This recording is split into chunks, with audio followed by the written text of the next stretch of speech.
কিভাবে খুব সহজে লগের অংশ নির্ণয় করবেন? চলুন দেখি। প্রথম যে সংখ্যাটি থাকবে সেই সংখ্যাটিকে আগে বৈজ্ঞানিক পদ্ধতিতে প্রকাশ করবেন। তার জন্য দশমিককে ডানে অথবা বামে সরাতে হবে। এমনভাবে সরাতে হবে যেন দশমিকের পূর্বে একটি মাত্র সংখ্যা থাকে। তাহলে দশমিককে যদি আমরা বাম দিকে সরাই, তাহলে দশমিকের আগে একটা সংখ্যা চলে আসবে শূন্য ব্যতীত।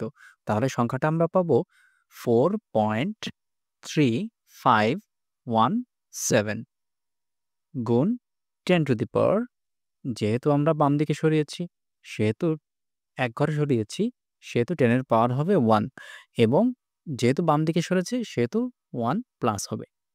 এরপর এটা আমাদের বৈজ্ঞানিক পদ্ধতিতে প্রকাশ হয়ে গিয়েছে। তাহলে 10 এর পাওয়ার যেটা হবে, এটা হবে আমাদের পূর্ণক।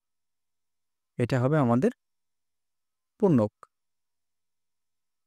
এবার 10 এর আগে যে সংখ্যাটি থাকবে, এই সংখ্যাটা আমরা ক্যালকুলেটরে বসিয়ে নিব। তাহলে আমরা পাচ্ছি 4.3517।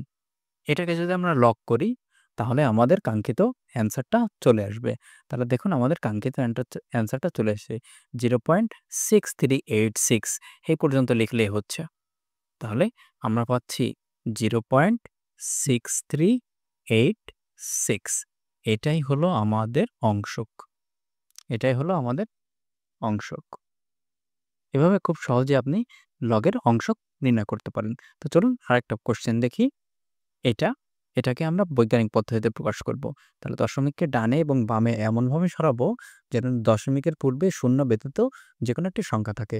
তাহলে দেখুন দশমিককে যদি আমরা ডান দিকে সরাই, তাহলে আমরা পাবো 8.36 এটা পাবো। তাহলে গুণ 10 টু দি পাওয়ার, যেহেতু আমাদের ডান দিকে সরেছে, কয় ঘর সরেছে? 1টা, 2টা, 3টা। 3 ঘর সরেছে, সেহেতু হবে 3 এবং যেহেতু ডান দিকে সরেছে সেহেতু মাইনাস। তাহলে আমরা সংখ্যাটি পেয়ে গিয়েছি। এবার আমরা এই সংখ্যাটিকে লগ আকারে লিখব 8.36। এটাকে যদি আমরা লগ করি, তাহলে দেখুন আমরা যেটা পাবো সেটাই আমাদের কাঙ্ক্ষিত অ্যান্সার। তাহলে আমরা পেয়েছি 0.9222। তাহলে আমরা পাবো 0.9222। তাহলে এটাই হলো আমাদের অংশক। এটাই হলো আমাদের অংশক। আর 10 এর পাওয়ার যেটা থাকবে সেটা হবে আমাদের পূর্ণক। তাহলে এভাবেই খুব সহজেই আমরা লগের অংশক এবং পূর্ণক নির্ণয় করতে পারি।